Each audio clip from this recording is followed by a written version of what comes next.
계속하겠습니다. 지금 수요와 공급 부분을 우리가 따로따로 봤는데 이걸 시장을 이제 하나로 모으면 노동시장이 되고, 그래서 노동시장의 시장 그래프를 한번 그리면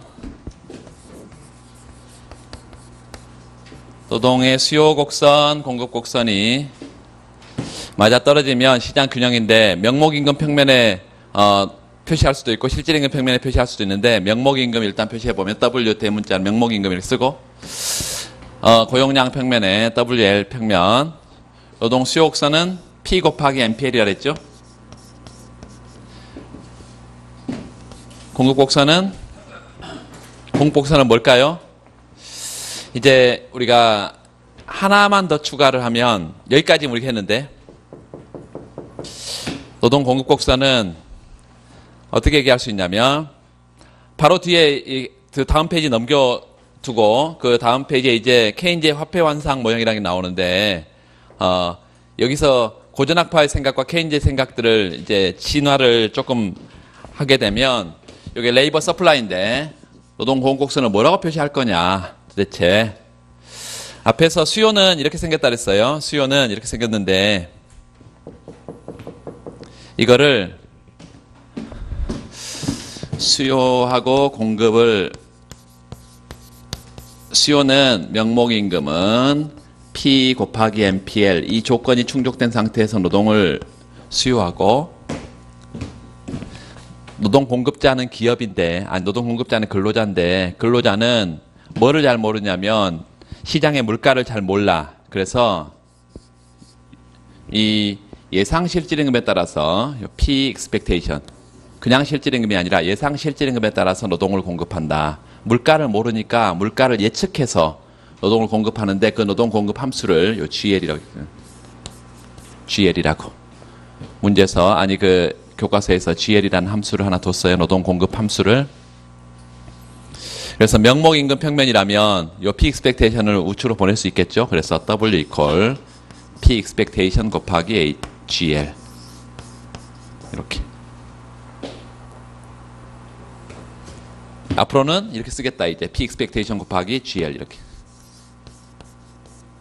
수요 곡선은 이렇게 쓰고 공급 곡선 이렇게 쓰겠다. 뭐 이게 어려우면 그냥 LD, L에서 쓰면 돼요. 맞아 떨어지면 시장은 균형이에요.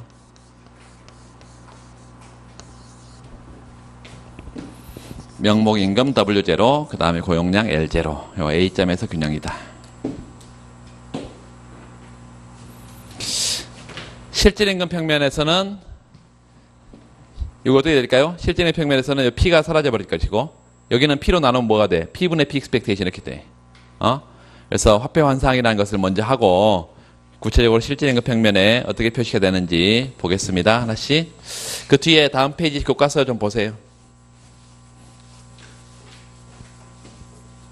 교과서 거기 좀 읽어봐.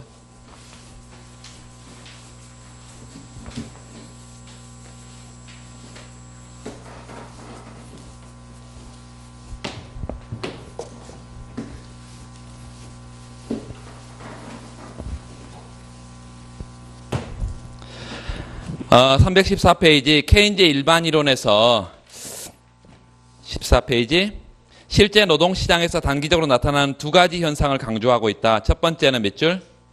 첫째, 노동자들은 노동 공급 결정의 필수적인 물가에 대한 정보가 어떻다? 부족하다. 물가가 어떻게 변하는지 잘 모른다 이거예요. 그래서 실제 물가가 변하더라도 물가 예상의 이를 충분히 반영하지 못하고, 그 다음 몇 줄? 명목임금 변화를 실질임금 변화로 착각한다. 노동자들이 볼 수 있는 게 명목임금의 실질임금이에요. 내가 받는 임금, 화폐임금, 명목임금이에요. 그것밖에 몰라. 그 이면의 물가 변화를 몰라. 그래서 실질임금 변화로 이걸 착각을 한다. 이 화폐 환상이다. 이러한 화폐 환상 모형은 기업에 비해서 노동자들이 물가에 대한 정보가 부족하다고 어떻게 했다고요? 가정한 거예요. 가정. 이걸 그래서 비대칭 정보다. 지난번에 대칭 정보는 정보집합이, 경제주체 정보집합이 크기가 같다 그랬고, 비대칭 정보는 크기가 다른데 누가 정보를 많이 갖고 있고 기업이 정보를 많이 갖고 있고 노동자는 정보가 별로 없다, 이렇게 비대칭 정보 상황을 지금 가정하고 있다.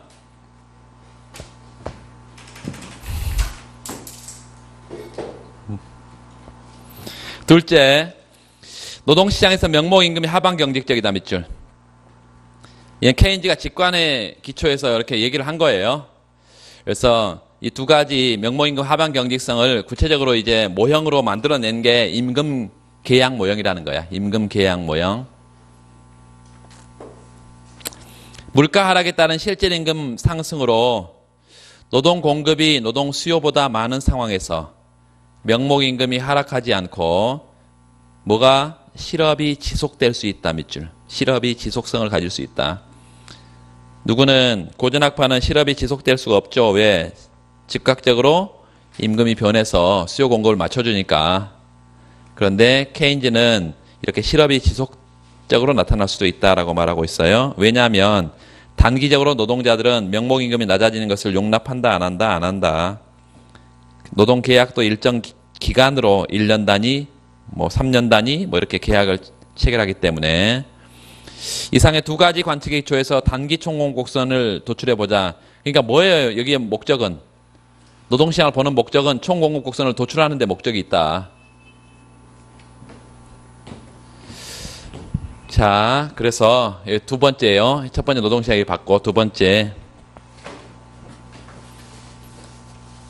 2번.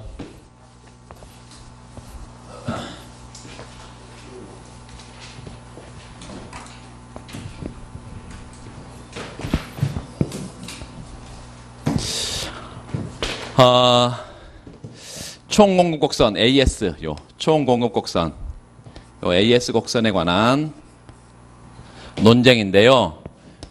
이거를 도출하는 과정에서의 논쟁이에요. 가장 첫 번째는 노동시장의 화폐 환상 모형이라는 것이고,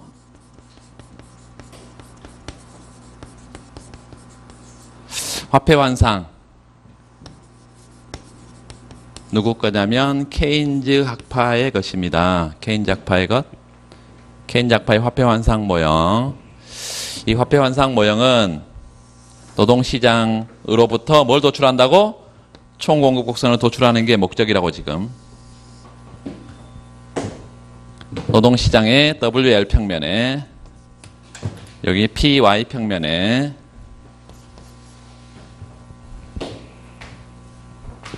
노동 수요 곡선을 이렇게 우하향하고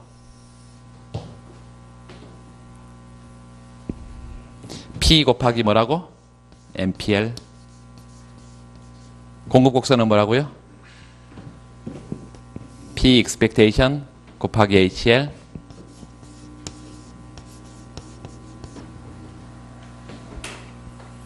이렇게 수요 공급이 맞아떨어지면 노동시장 균형이고 W0, L0.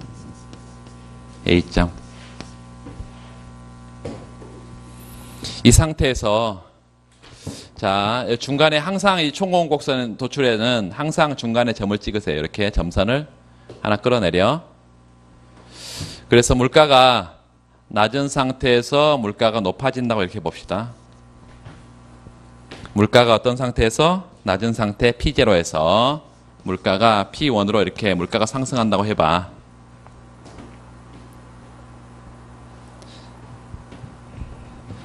자, 그러면 첫 번째, 요 물가가 상승하면 노동 수요 곡선 어떻게 돼? 요 물가 P0니까요.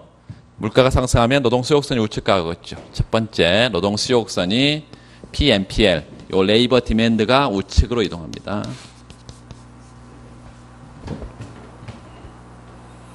우측 이동 보내보고 P0에서 P1으로 이렇게 노동 수요 곡선이 우측 가.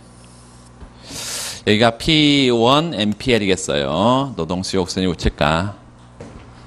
그러면 새로운 균형점은 이런 점 B점이고요. B점. 고용량은 L0에서 L1으로 는다. 자, 제가 아무 얘기 없이 물가를 노동 수요 곡선을 이동시키는데 노동 공급 곡선은 안 움직인다고 지금 가정을 하고 얘기를 하고 있는데 바로 이거예요. 물가 상승에 대해서 기업은 사실상 완전한 정보를 갖고 있고 따라서 물가 변화를 정확하게 노동 수요 곡선에 반영을 해주는데 똑같이 물가가 상승해도 물가 상승해도 노동자는 레이버 서플라이 곡선은 변하지 않는다는 거예요. 왜 불변이냐? 이 노동자들은 뭐에 따라서 행동을 하는데 예상 실질 임금에 따라서 행동을 하는데 이 예상이 바뀌지 않기 때문에 그래요. 요 실제 물가는 올라감에도 불구하고 요 기대 물가는 고정이 돼 있어요. 요 물가에 대한 예상은 고정이 돼 있어. 따라서 요 물가 예상을 고정돼 있는 것이 실제 물가는 변함에도 불구하고 물가 변화를 예측하지 못하는 것을 이걸 화폐 환상에 빠져 있다 이렇게 말한다. 화폐 환상에 빠져 있다. 그래서 화폐 환상에 빠져 있기 때문에 물가를 전혀 반영하지 않아. 그러면 공급 곡선은 전혀 움직이지 않겠죠. P0 expectation은 움직이질 않아. 그래서 결과적으로는 고용량이 증가해. 여기 고용량이 증가하면 이 아까 생산함수에서 고용량 증가는 뭐의 증가로? 산출량 증가로 연결된다 그랬죠. 그래서 물가가 상승하게 되면 산출량이 증가하는 이런 형태의 한 점과 또 한 점을 이렇게 연결을 해볼 수가 있다는 것이에요. 이렇게 AS 이렇게 생겼어.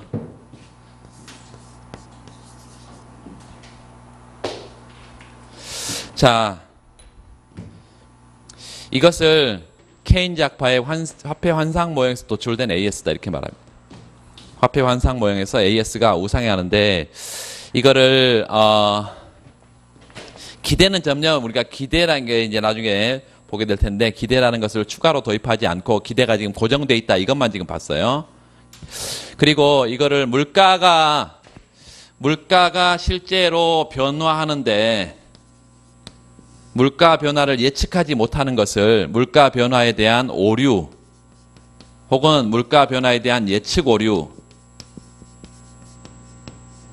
이렇게 말하고 영어로는 프라이스 미스 퍼셉션 이렇게 부릅니다. 프라이스 물가 오류 미스 퍼셉션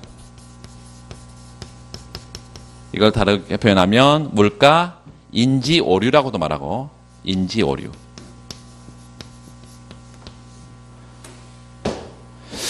화폐 환상과 같은 말이에요. 물가 변화를 모르는 거. 이 화폐 환상과 물가 인지 오류 같은 말이고 이 화폐 환상이라는 말은 누가 쓰고요? 케인즈 학파가 쓰고요. 케인즈 학파가 화폐 환상이라는 말을 쓰고 이 물가 인지 오류는 훨씬 더 일반화된 말입니다. 그래서 고전학파, 새고전학파도 이런 이제 이런 용어를 써요. 그런데 통화주의가 이 똑같은 화폐 환상을 뭐라고 부르냐면 노동자 오인 이렇게 불러가지고 노동자 오인 이건 누가 지금 물가인지 오류에 있는 거예요? 노동자가. 그래서 worker misperception 이렇게 누가 얘기를 한다? 통화주의 학파가 이렇게 얘기를 해요. 통화주의 학파가. 그래서 통화주의는 노동자 오인이라고 이걸 표현합니다. 사실상 통화주의의 노동자 오인 모형하고 뭐가 같아? 케인즈의 화폐 환상 모형이 같은 모형이에요. 똑같은 모형이다. 이거 정확하게 알아두세요. 케인즈 화폐 환상 모형하고 누구하고 같아? 통화주의자의 노동자 오인 모형하고 같은데 그게 교과서 보면 어디에 써져 있던데 보시면 저기 314페이지 그 각주의 3번 보면 3번 화폐 환상의 가정을 물가에 대한 정태적 기대 가정으로 해석할 수 있는 점에서 밑줄 정태적 기대라는 것은 뒤에서 바로 볼 거예요. 정태적 기대는 어제의 물가가 내일의 물가인 거야. 오늘의 물가가 내일의 물가예요. 물가가 바로 전기 물가에서 고정되어 있다 이렇게 보는 겁니다. 과거 물가가 현재 물가를 결정한다고. 이걸 정태적 기대라고 그러는데 안 바뀐다 이거예요. 물가 변화를 안 바뀌어. 물가가 변하지 않는다고 생각을 해. 지금 물가가 내일 물가 그대로라고 생각을 한다고. 그래서 그걸 노동자의 화폐 환상 모형을 노동자의 예상착오 밑줄 워커 미스퍼셉션 예상착오 모형이라고도 부른다. 이 모형은 누구 거냐면 통화주의 학파의 것입니다. 통화주의 학파. 그래서 케인즈 학파와 통화주의 학파의 화폐 환상, 노동자 오인 모형, 물가 오인식, 물가 인지 오류 다 똑같은 말입니다. 자, 거기 그 그림 9-6을 보면 저렇게 안 생겼네. 보니까 왜 그럴까요? 거기 실질임금 평면에다 놨기 때문에 그래. 그 실질 그 써놔봐. 일단 실질 임금을 실질임금 써요. 여러분 이제 일단 이해는 할 거예요. 그런데 나중에 하나만 하면 됩니다. 명목임금 평면인데 실질임금 평면 하나만 하면 돼. 여러분 익숙한 걸로 하나만 하면 되는데 할 줄 알아야 돼. 이해를 할 수 있어야 돼. 자, 이게 지금 명목임금 평면인데요. 얘 P 곱하기 MPL이잖아. 그러니까 이게 명목임금 평면이야 이게 지금. 그런데 실질임금 평면으로 이거 표시를 하게 되면 똑같은 요 소문자의 실질임금이요. 실질임금 고용량 평면에 명목임금 평면 아까 그랬잖아. 여기 W equal P 곱하기 MPL 이게 노동수요곡선이었고 W equal P expectation 곱하기 HL 이게 이제 김박자에는 HL인데 이건 GL이라 그랬으니까 GL 쓰겠습니다. GL 이렇게 이게 공급곡선이고 수요곡선이야. 좌우변을 뭘로 나눠버리면 P로 나눠버리면 이게 뭐라 된다고? P분의 W는 MPL 여기에 P분의 W는 뭐? P분의 P expectation GL 되시죠? 노동 공급곡선이 이렇게 생겼다. P분의 P expectation 곱하기 GL 이게 처음 아시는 분들은 굉장히 어려워요. 그러니까 그냥 노동 공급곡선이다 이렇게 생각하면 돼. 이거 어려우면 그냥 레이버 서플라이드 커브 노동 공급곡선이다. 레이버 디맨드인데요. 레이버 디맨드는 MPL이다.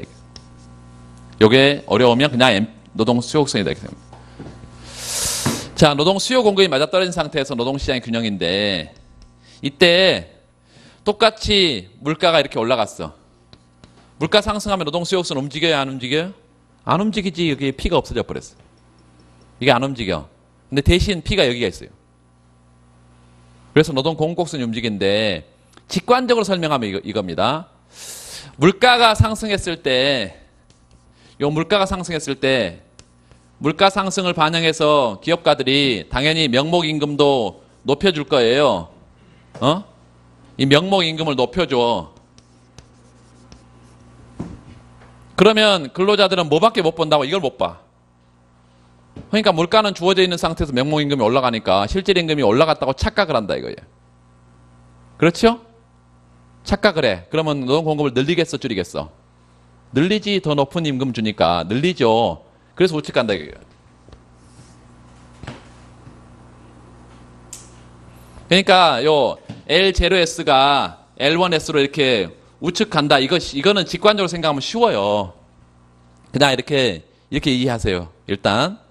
그런데 명목임금 상승을 W 실질임금요. 실질임금 상승으로 착각한다 이것입니다. 착각한다. 이게 화폐환상이라는 거예요. 화폐환상.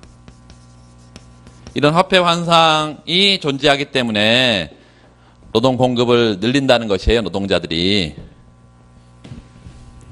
네, 여기까지 가면 이게 조금 어렵습니다. 자, 요 P가 올라간단 말이에요, 지금. 그러면 P분의 P expectation이 어떻게 돼? 얘는 고정되어 있으니까.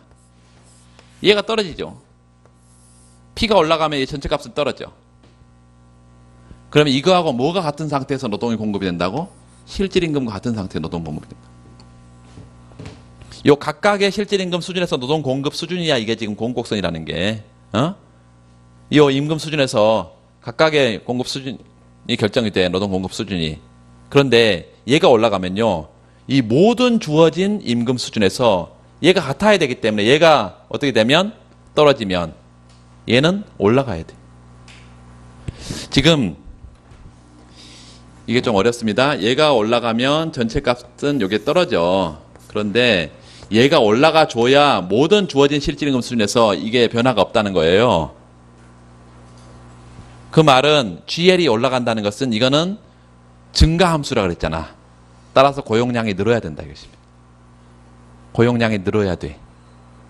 그러니까 이게 P분의 P expectation이 떨어지면 주어진 실질임금 수준에서 GL이 올라가야 되고 GL이 올라가려면 고용이 증가하는 방향으로 가야 된다. 왜 이게 노동이 증가함수니까. GL이라는 게 증가함수니까.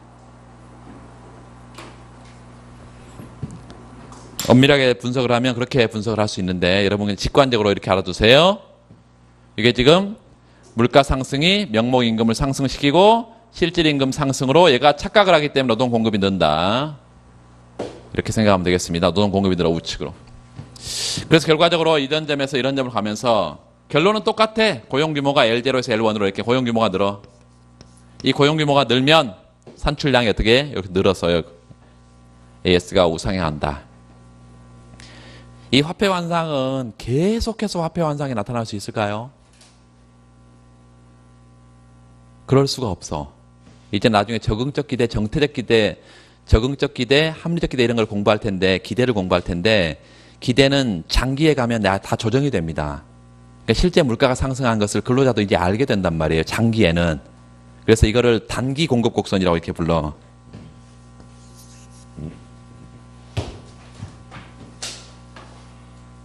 단기에는 화폐 환상에 쌓여 있을 수 있어, 근로자가. 그런데 장기에 가면 장기 개념 자체가 그거예요. 요걸 다 알아차리는 기간을, 그때를 장기라고 봐. 그래서 어떤 기대를 우리가 고려하더라도 장기에는 실제 물가 변화를 다 예측하게 됩니다. 그래서 요걸 단기 AS다, 쇼트런이다 이렇게 생각하면 되겠습니다.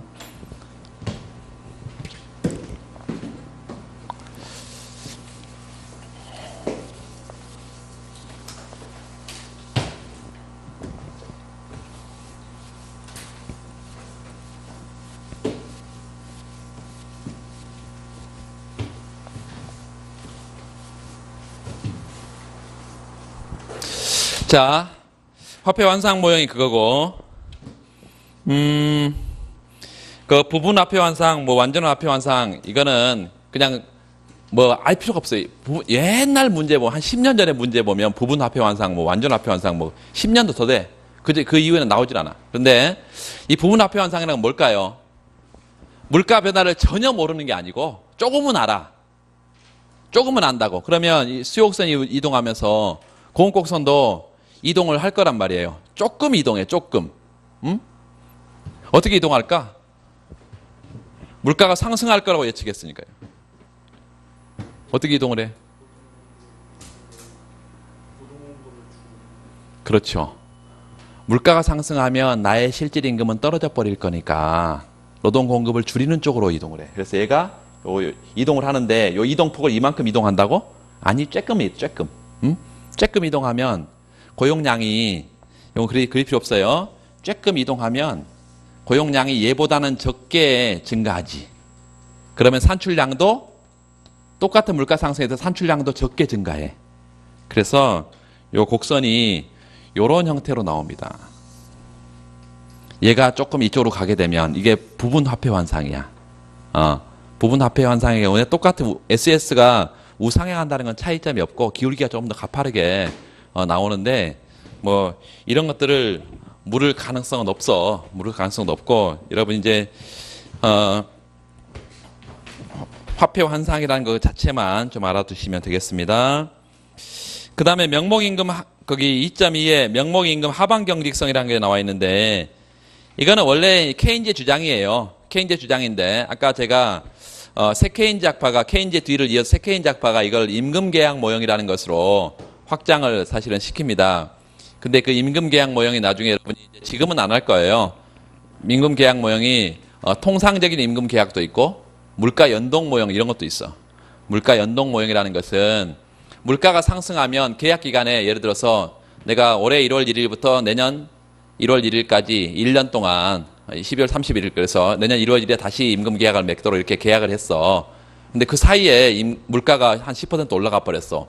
그럼 내가 받기로 한 명목 임금 가지고는 실질 임금이 떨어져 버리니까 나의 손해잖아요. 기업 근로자 입장에서는. 그래서 어떤 계약을 해놓냐면 기업가 수리 만나가지고 노사가 합의를 어떻게 하냐면 실제 이제 중간 정도에 가가지고 물가가 상승하면 이걸 바로 명목 임금에 다 반영해줘 네가. 물가 상승을 정부가 통계청이 물가 상승을 만약에 발표를 하게 되면 그 물가 상승분을 전부 다 명목 임금에 반영해 주도록 이렇게 계약을 한단 말이에요. 이게 물가의 명목 임금을 연동시켜 놓는 물가 연동 모형이라고 그래. 그러면 물가가 상승하면 이 물가 상승분만큼 전부 다 연동하는 거니까 화폐 완상이 있는 거예요, 없는 거예요? 없어. 화폐 완상이 완전히 사라지는 그런 모형을 우리가 물가 연동 모형이다 이렇게 말하는데, 나중에 그 총공급 총수요 총공급 모형 가서 다른 거 하고 나서 여러분 표정이 괜찮으면 해보고, 표정이 안 괜찮으면 그냥 넘어가 버리고 그렇게 하겠습니다. 이 분위기는 뭐야? 명목임금 하반경직성은 일단 책에 나와 있으니까 좀 보면,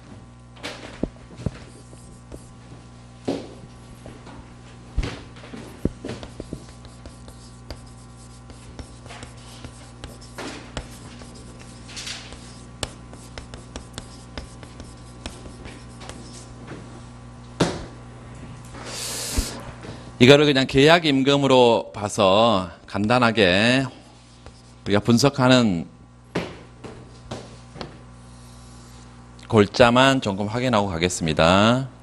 계약임금이라는 것은 계약 기간 동안에 임금이 고정돼 있다 이 말이에요. 그래서 노동 공급 곡선이 어떻다고? 수평이에요. 노동 공급 곡선이 수평이야. 어느 수준에서? 임금 수준에서. 임금, 어떤 임금일까 이거? 계약 임금. 그래서 보통 이제 여기다가 컨트랙트 임금, 그래서 C라는 것을 보통 쓰긴 하는데 뭐 안 써도 상관없고요. 주어진 임금 수준에서 노동 수요 곡선은 똑같이 생겼어. P 곱하기 MPL. W, 그러니까 이게 무슨 임금이겠어요? 명목임금이지. 명목임금. 고용량 평면에 노동 수요 공급이 맞아떨어지면 노동시장 균형입니다. L0. 이 상태에서 뭐가 변했다고 하면 똑같이 물가가 상승했다고 하면, 물가가 상승하게 되면 얘가 이렇게 우측으로 P0가 P1 MPL로 갈 것이고, 공급 곡선은 변화가 없으니까 이런 점에서 이런 점으로 새로운 균형이, 고용량은 늘은 이런 형태로,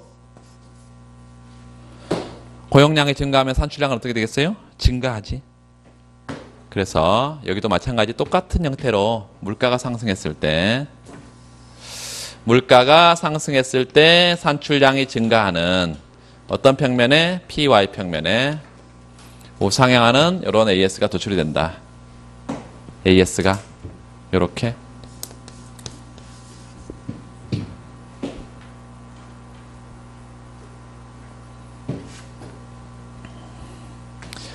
이거를 계약임금 모형 혹은 명목임금 하반경직성 똑같아요. 하반경직성. 그 이유를 이제 케인즈는 시장이 모르니까 근로자들이 명목임금이 아래쪽으로 더 떨어지는 것을, 자기가 받고 있는 임금보다 더 떨어지는 것을 용인하지 않더라. 뭐 이랬는데, 이걸 구체적으로 모형으로 만들어낸 게 임금 계약 모형이다 이 말이에요. 나중에 임금 계약 모형을 조금 더 자세하게 하게 될 거예요. 자, 넘어가시고 단기 공급 곡선의 이동 됐습니다. 나중에 뒤쪽에서 보면 되겠고, 그 장기 공급 곡선은 보세요. 거기 9-10 장기 공급 곡선. 그 밑에 좀 읽어볼게요.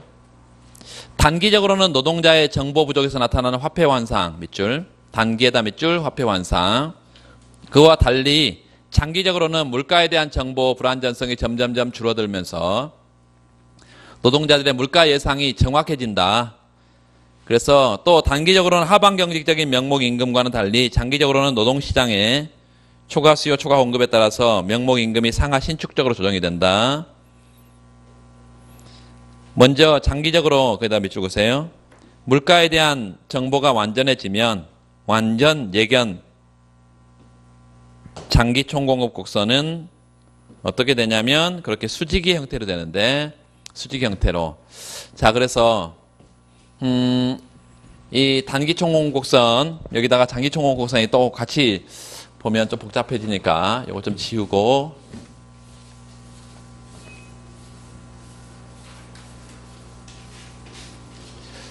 일단 여기서 설명을 좀 드리고 그래프만 확인하도록 하겠습니다.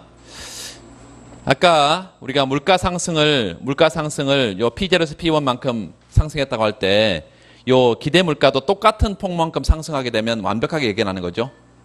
그러면 요 노동 수요곡선의 이동폭만큼, 수직의 이동폭만큼 똑같이 얘가 이동하게 되면 고용량은 변해요, 안 변해요? 안 변하죠. 산출량도 변해요, 안 변해요? 안 변하지.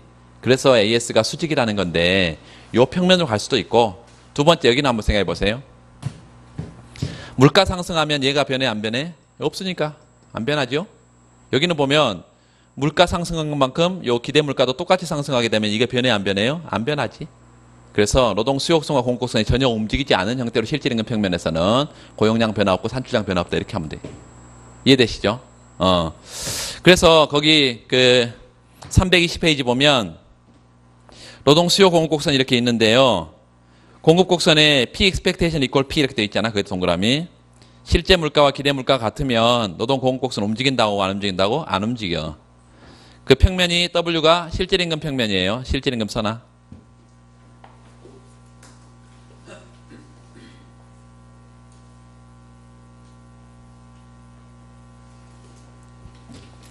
그래서 실질임금 평면에 노동 수요 곡선 뭔데요? 이거니까 안 변한대요. MPL이니까 움직이지 않고 MPL 써놔요. 거기다가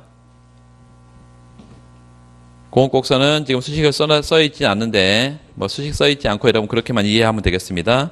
이렇게만 이해하면 되겠어요.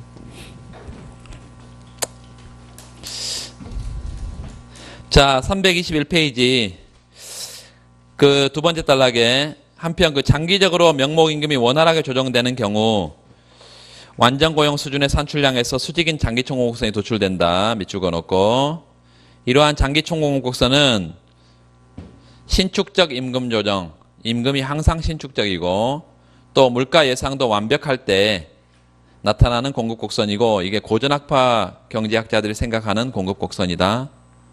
그러니까 고전학파의 공급곡선은 항상 수직인데요. 이 수직인 이유를 어디서 찾고 있어? 근로자들의 완전한 예상, 완전 예견 여기서 찾고 있다.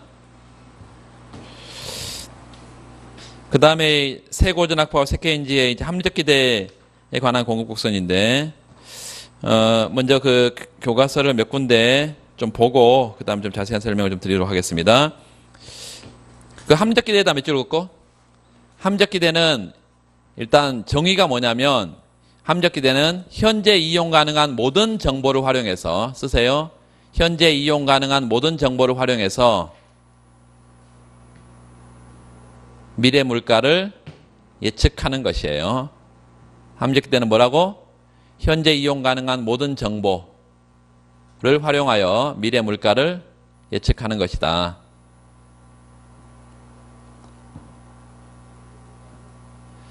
정보에다 몇 줄 긋고 이용 가능한 정보이기 때문에 이 정보 집합이 완벽한 정보가 아니에요. 그래서 완전 예견과는 다른 것입니다. 합리적 기대는 완전 예견과는 달라. 그래서 가장 중요한 특징은 단기에 불안전 정보 상황에 있을 수 있다는 거예요. 단기에 뭐가 있을 수 있다? 불안전 정보 상황에 있을 수 있어. 그래서 물가 변화를 완벽하게 예측한다고 단기에 예측하지 못할 수 있다고. 예측하지 못할 수가 있어. 단기에 물가 예측 오류가 나타날 수 있는 상황이 합리적 기대예요. 기대 변수를 조금 이따 좀 자세하게 얘기를 하고, 이런 합리적 기대하에서 공급곡선 어떻게 도출이 되냐.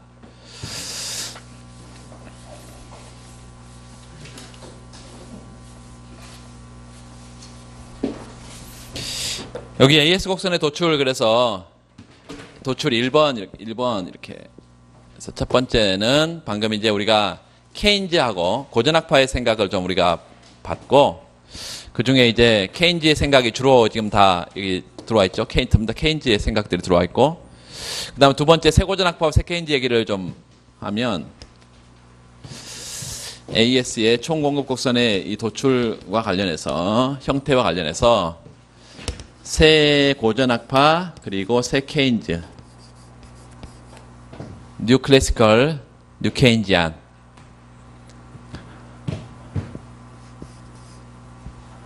먼저 새 고전학파는 누구의 모형이냐면 루카스의 공급 곡선이라는 것입니다.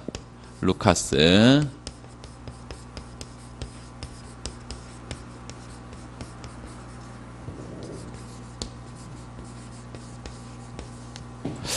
이 루카스의 공급 곡선은 정말로 중요합니다. 루카스의 공급 곡선은 정말 중요한데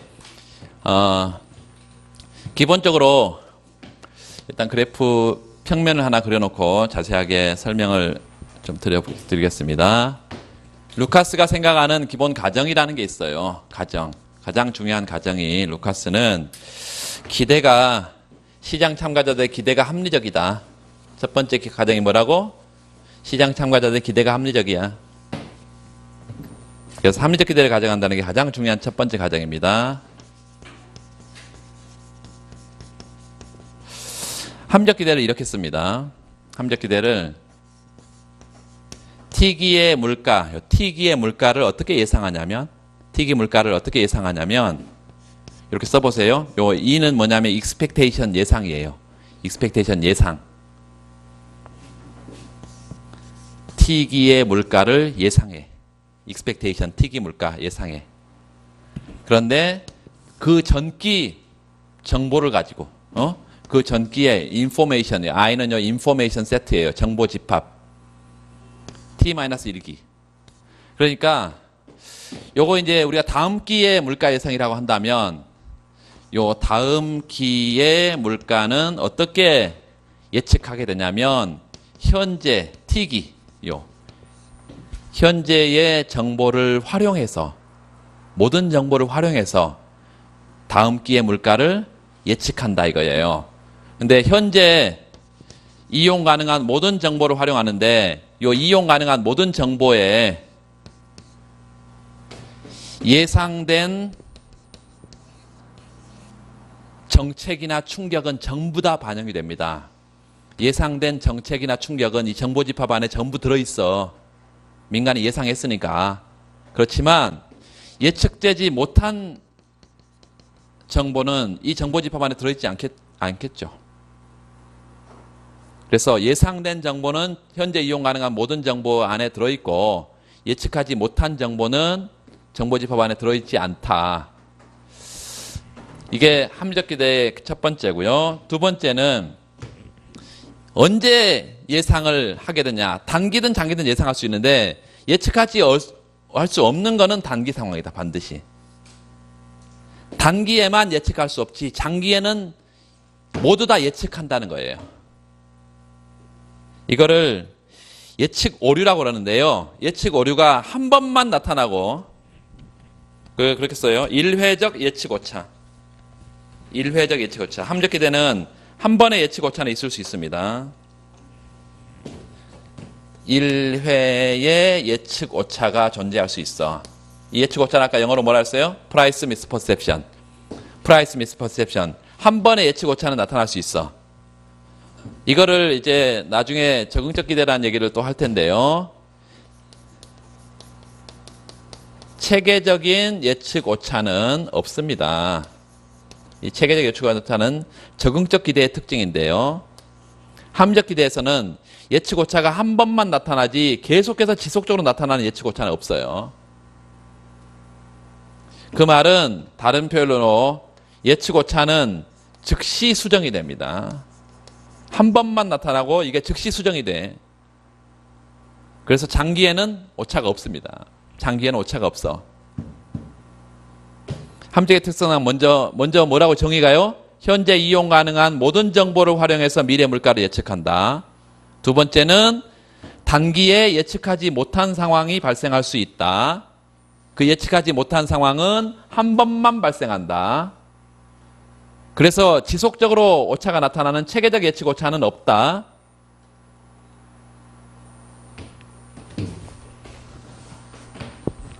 이게 합리적 기대라는 것이고, 두 번째, 물가는 항상 신축적입니다. 이 새 고전학파는 루카스는 새 고전학파죠. 새 고전학파는 고전학파의 연장선상에 있어요. 그래서 물가가 항상 신축적입니다. 이 물가가 신축적인 것이 시장을 시장 불균형을 즉각적으로 청산시켜요. 시장의 불균형을 즉각적으로 청산시킨다. 시장의 수요 공급에 차이가 있으면 이 물가가 변해가지고 바로 신속하게 해소시켜준다 이것입니다.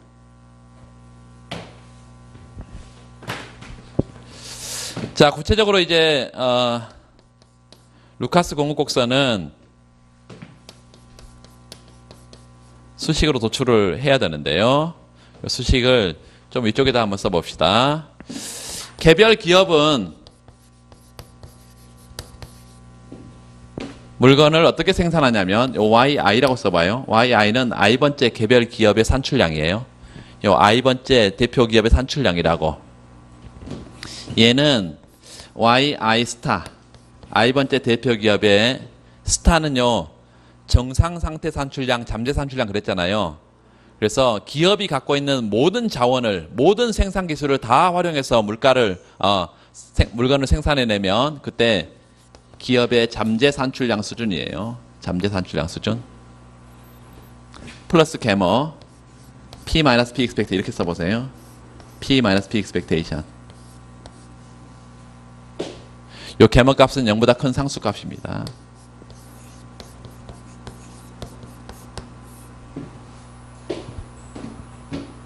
요 P 실제 물가하고 P expectation의 기대 물가하고 언제 단기에 예측 오차가 있을 수 있어. 만약에 단기에요. 단기에 P하고 P expectation이 같지 않으면 실제 물가와 기대 물가가 다른 것. 이건 뭐라고 했어? 이걸 예측 오차라 했어. 이 예측 오차가 존재하게 되면 요게 0이 아니니까 요하고 얘하고 같겠어요? 다르겠어요? 다르죠. YI하고 잠재 산출량에서 벗어난다 이것입니다. 단기에 기업의 예측 오차가 있으면 산출량이 요 실제 산출량이 잠재 산출량으로부터 이탈한다 이것이에요. 예측 오차가 있으면. 자, 그 말은 예를 들어서 이렇게 한번 보세요. 실제 시장에서 물가가 올라가고 있다. 이거를 기업이 관찰했단 말이에요. 시장에 물가가 올라가고 있어. 그런데 기업은 자기 제품 가격이 올라가는 것만 알지 시장에 다른 제품 가격이 올라가는 것을 모른다. 이게 이제 루카스가 아일랜드 모델, 섬 모델이라는 것에서 이걸 이제 설명하고 있는데요. 거시경제 전체에 어떤 충격이 가해지면 다른 섬에서는 어떤 일이 일어나는지 모르고 내 섬에서 일어나는 일만 안다. 이거는 이제 내 제품 가격이 올라가는 것만 알지 다른 기업들의 제품 가격은 어떻게 되는지 모른다 라는 거예요. 이게 물가 상승이 단기에는 이걸 예측하지 못한 상황에서 물가 상승이 발생했다고 이렇게 합시다. 기업이 예측하지 못한 상황에서 물가가 상승했어. 그럼 물가 상승을 내 제품, 자사 제품 이거에 대해서 상대 가격이 상승했다라고 생각을 하지 모든 기업 제품인 일반 물가의 상승이라고 요거라고 생각하지 않는다 이것이에요. 자사 제품 상대 가격 상승으로 파악을 하고 일반 물가 상승은 아니라고 파악을 한다 이것이에요. 이게 착각인데 지금. 이게 착각인데 실제 물가가 상승하는 것이 만약에 통화량의 증가라는 이 통화 충격에 따른 거라면 통화량의 증가에 따른 물가 상승이라면 사실은 일반 물가 상승인데 내 제품 가격만 상승했다고 이게 착각을 한다 이것이에요. 이게 물가 인지 오류다. 내 제품 가격만 올라갔으니까 당연히 뭘 늘려야 되겠어? 뭘 늘려요? 생산을 늘려야 되지. 그래서 시장에 더 높은 가격에 팔 수 있으니까. 따라서 고용을 늘리고 산출량을 늘리는 이런 형태로 반응을 하게 되는데 기업이 이 물가 상승에 대해서 이렇게 기업들이 반응하면 시장 전체의 공급량도 잠재 산출량을 넘어선다 이것이에요. 그래서 이런 개별 기업의 공급 곡선하고 시장 공급 곡선이 똑같아. I라는 뭐만 빼버리면요. 이 첨자만 빼버리면 시장의 공급 곡선하고 개별 기업의 공급 곡선이 어때요? 같아요. 개머 요거 P-P expectation.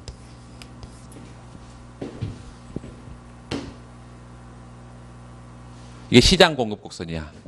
이게 시장 공급 곡선이라고. 자, 그런데 이게 이제 항상 그러냐? 항상 그러는 게 아니고 단기에만 그렇다고요. 단기에만. 개별 기업들이 요 단기에는 예측하지 못해서 이렇게 착각을 하지만 장기에는 이걸 다 알아차린다는 거예요. 실제 물가 상승을 뭘로 인식한다? 요 일반 물가 상승이라고 장기에는 생각을 하고 예측 오류를 전부 다 수정한다 이것이. 그래서 장기에는 얘하고 뭐가 똑같아? 기대 물가 상승하고 똑같아. 실제 물가와 기대 물가가 똑같고 따라서 요게 뭐가 돼버리고 제로가 돼버리고 얘하고 당연히 같게 되지. 실제 산출량과 잠재 산출량이 같게 되죠. 그래서 그 상황을 여기다 그래프를 그려보면 PY 평면이죠. PY 평면. 왜 총공급선 도출할 때 항상 중간에다 점선을 이렇게 표시하라고 그랬어. 이렇게. 여기 Y스타 잠재 산출량 수준인데 잠재 산출량 수준. 자, 물가가 처음에 어디에서? P0에서 물가가 P1으로 상승해. 이렇게. 물가가 상승하면 단기에는 어떻게 된다고? 이 물가 상승하면 이 물가 상승이 내 제품 가격만 올라갔구나 이렇게 생각해서 기업이 고용을 늘려서 산출을 늘린다고. 이게 착각이라고요. 장기에는 아니야. 보니까 다른 기업들도 제품 가격이 다 올라갔네. 그러면 정부가 통화량을 늘려가지고 물가가 상승한 거니까 산출량을 늘릴 이유가 없죠. 고용을 늘릴 이유가 없어. 그래서 단기에는 물가가 이렇게 상승했을 때 산출량을 늘리는 이런 우상향하는, 물론 마찬가지죠. 이게 물가가 떨어져도 마찬가지죠. 물가 떨어지면 내 제품 가격만 떨어졌네. 그래서 고용 줄여서 산출량 줄인다 이 말이에요. 그래서 이런 형태로 AS가 Short Run AS, SAS, Short Run AS. 그리고 이거는 수직의 장기 총공급 곡선. Long Run AS, LAS. 이 LAS는 잠재 산출량에서 전혀 변함이 없습니다. 왜 변함이 없다고? 항상 물가가 기대 물가와 같으니까. 그래서 이렇게 써놓을 수 있겠죠. 얘는 P와 P expectation이 어떻게 되고? 같고, P와 P expectation이 같고, 얘는 P와 P expectation이 다른 상황이다 이렇게 생각할 수 있겠죠. 이퀄이고 이건 어니퀄이고. 이렇게. 루카스 공급 곡선은 단기 총공급선 어떻게 생겼다? 우상향한다. 장기 총공급선 어떻게 생겼다? 수직이다. 이렇게.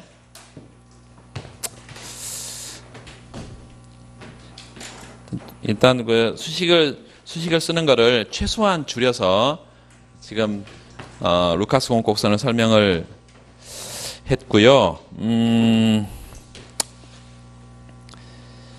그 321페이지부터 좀 보시면 321페이지.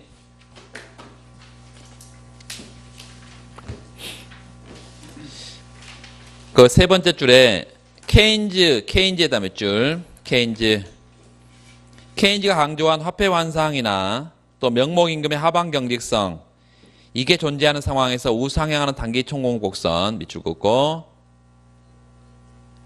현실 설명력이 크다는 주장 있고, 그러나 경제 주체의 합리적 행위와 밑줄 그으세요. 합리적 행위다 밑줄. 그리고 임금 가격의 신축성, 물가의 신축성,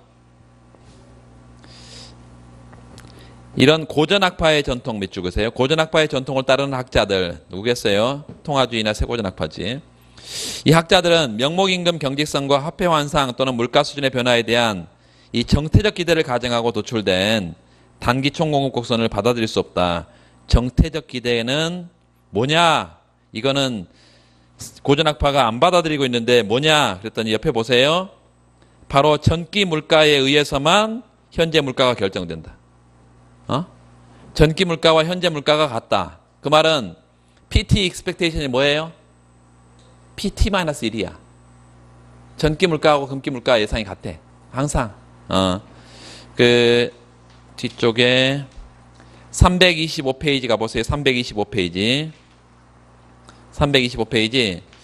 그 정태적 기대라는 거 우측에 보면, 그 박스의 우측에 보면 정태적 기대라는 게 있는데요. 정태적 기대.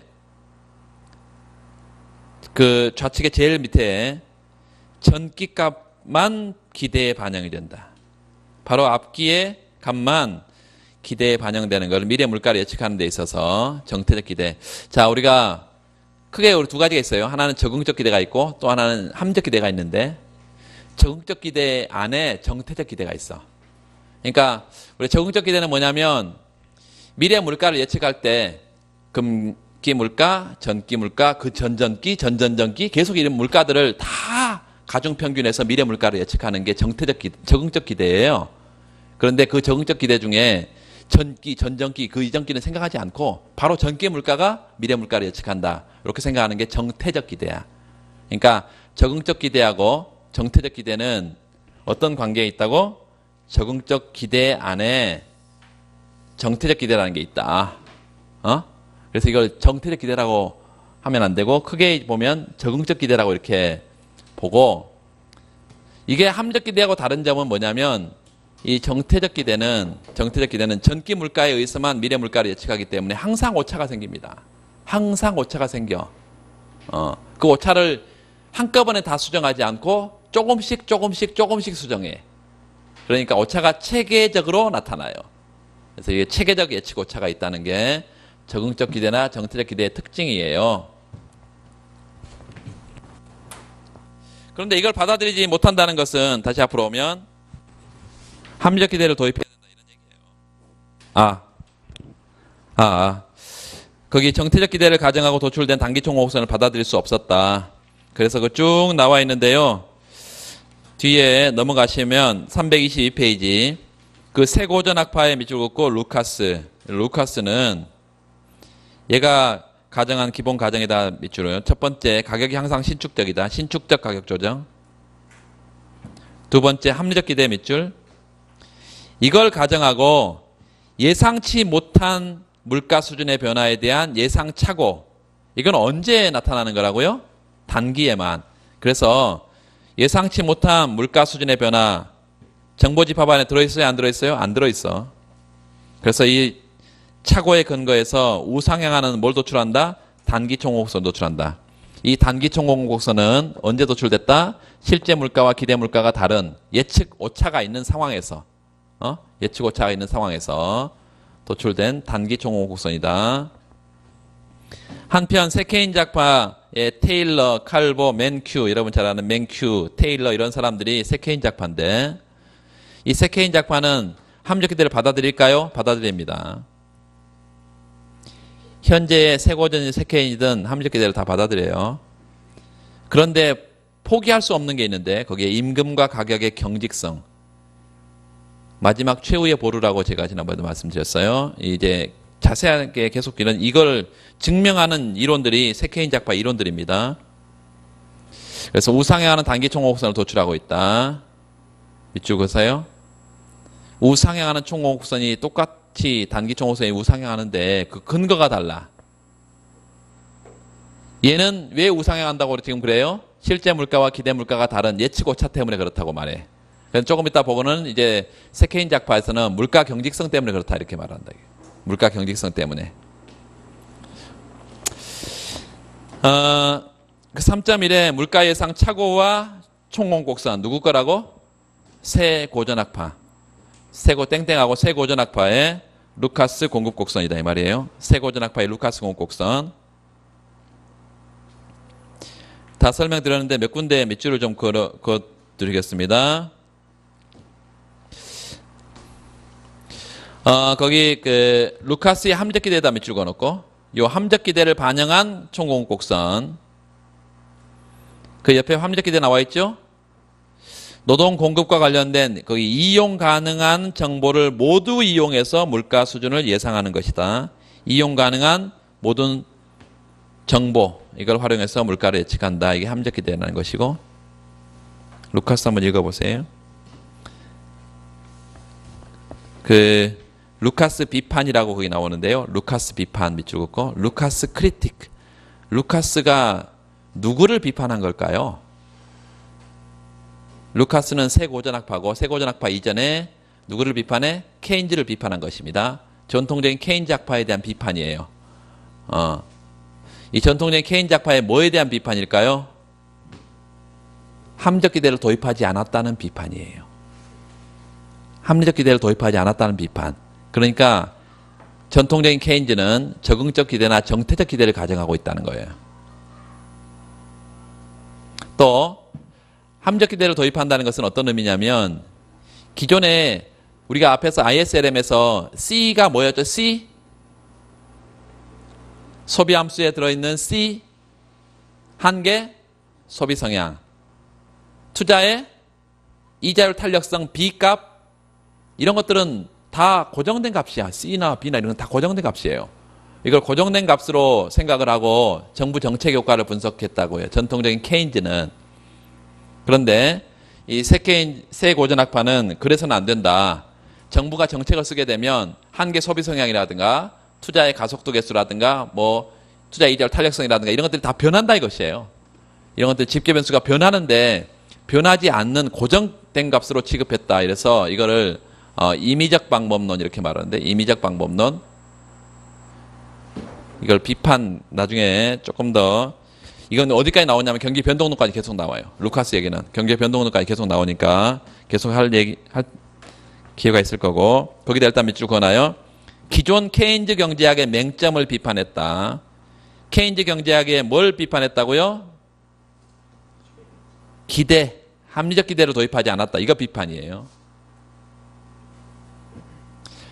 두 번째, 루카스 비판은 현대 거시경제학 특히 경기변동 이론의 발전에 결정적인 초석을 제공한 것으로 평가를 받는다.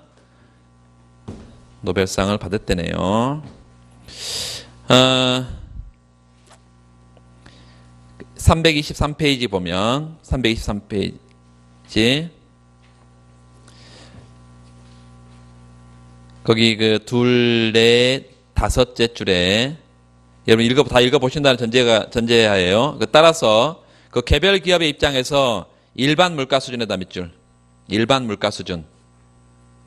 그리고 자사 제품의 상대 가격 밑줄. 이걸 변동하는 것은 매우 중요하다.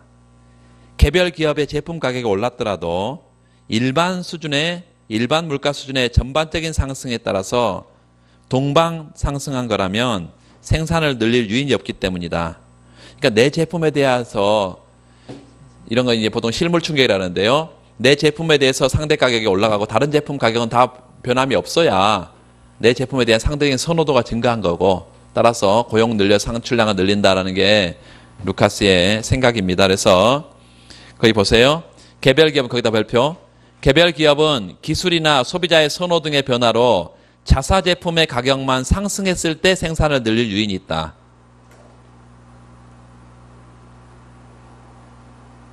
그 밑에다가 실물 충격 이렇게 써놔요. 실물 충격. 내 제품에 대한 상대적인 선호도 사람들이 내 제품을 더 선호하게 됐다 이 말이에요. 그런 경우에만 고용 늘리고 산출량 늘린다. 통화량 변화를 통해서 뭘 늘리면 물가가 상승하면 이게 장기에는 이걸 알아차리기만 하면 전혀 뭘 변화시키지 않는다? 고용량을 변화시키지 않는다 이거예요. 그러나 거기 보세요. 개별 기업은 밑줄 긋읍시다. 상대 가격 변동과 일반 물가 수준의 변동을 정확하게 구별하기 힘들다. 특히 두 줄 내가 보시면 이러한 불안전 정보 상황에서는 밑줄. 불안전 정보 상황에서는 각 기업들이 거기 주어진 정보를 최대한 활용해서 일반 물가 수준을 합리적으로 예상한다 하더라도 이 불안전 정보 상황이기 때문에 그 정보 집합 안에 뭐가 들어있지 않다고요? 뭐가 들어있지 않아? 예상치 못한 충격이 들어있지 않아. 그래서 일단은 루카스 공곡선에 그 I라는 기호가 다 있으면 이게 개별 기업이 돼요. 개별 기업. 이처럼 그 개별 기업의 물가에 대한 예상을 반영한 공급 곡선은 이렇게 생겼다 이것입니다. 이 공급 곡선에서 공급 곡선 C9.10에서 주목할 만한 것은 밑줄 긋읍시다. 개별 기업이 예상치 못한 물가 수준의 변화를 상대 가격 변화로 착각해서 산출량을 변화시킬 수 있다는 거다. 구체적으로 나와 있어. 얘가 예상치 못하게 일반 물가 수준이 상승하게 되면 예상하지 못했으니까 기대는 그대로 잡혀 있을 거고, 개별 기업은 자사 제품의 가격이 상승했다고 일반 물가 수준에 동반한 것이 아니고 밑줄 자사 제품에 대한 선호가 늘어났다고 착각한다. 이러한 착각이 별표 합리적 기대를 하더라도 정보 불완전한 경우에 나타날 수 있다. 착각은. 거기 9.11에다 별표를 하고 박스를 쳤어요. 이 루카스 공곡선.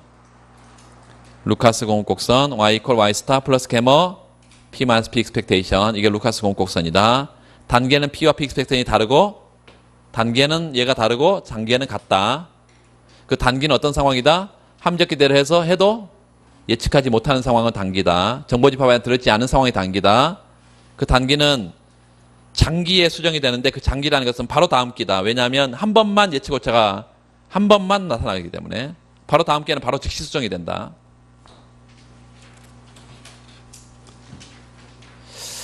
(324페이지) 그래프 루카스 공곡선 그래프가 나와 있는데 거기다 별표를 2개.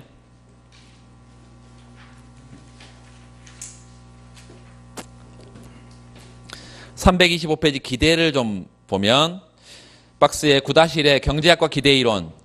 20세기 초까지 고전학파 이론에서는 밑줄. 고전학파는 어떻게 생각을 했냐면 케인즈 나오기 전까지 고전학파는 경제 주체들이 경제 변수의 미래치를 완전하게 예견한다. 밑줄. 그러니까 실제 물가와 기대 물가가 항상 같다는 거예요. PT expectation PT. 한편 적어도 단기적으로는 밑줄.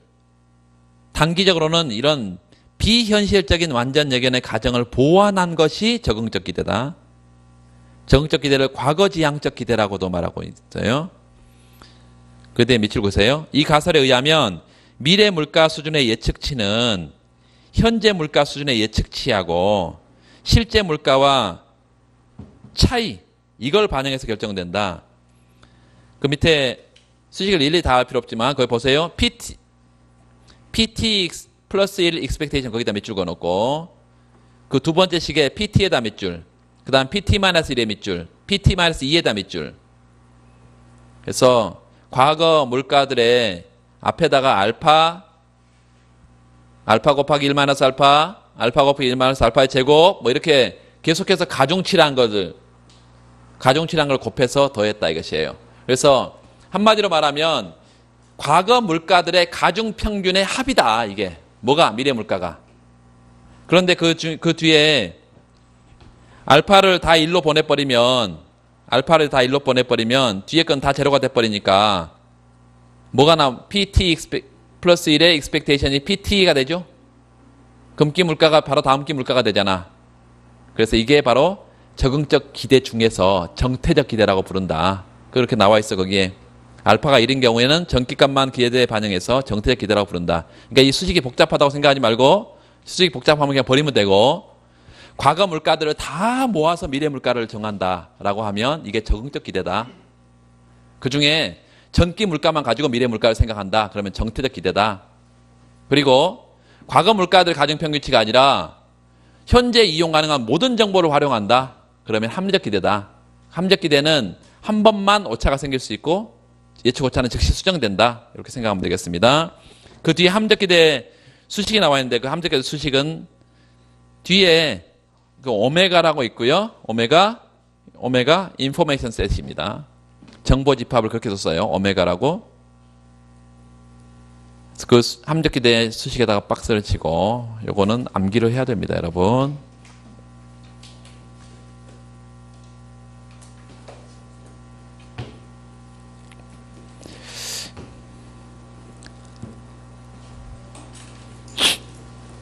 자, 거기에 오메가는 T기에 이용 가능한 모든 정보의 집합이다. 물론 거기 함적 기대가 밑줄 그으세요. 완전 예견은 아니다. 고전학파가 생각하는 완전 예견은 아니란 말이에요. 고전학파는 항상 완전 예견이니까 항상 이거라 그랬잖아요. 항상 이거니까 항상 수직이겠지, 고전학파는. 그런데 함적 기대는 단기에 이럴 수 있으니까 완전 예견은 아니란 말이에요. 거기에 밑줄 그으세요. 주어진 정보를 최대한 이용해도 정보가 불완전하면 예측 오차가 발생할 수 있기 때문이다. 그러나 함적 기대에 따르면 거기 체계적 예측 오차 밑줄. 체계적인 예측 오차는 막을 수 있다. 이 체계적 예측 오차는 영어로 systematic forecast error 이렇게 부릅니다.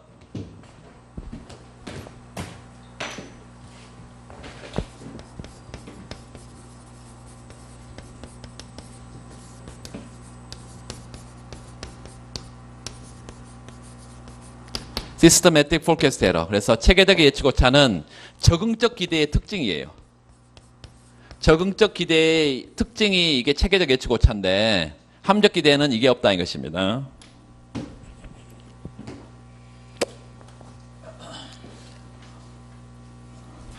두 번째 안 쉬고 쭉 왔네. 그래도 잠깐 쉬고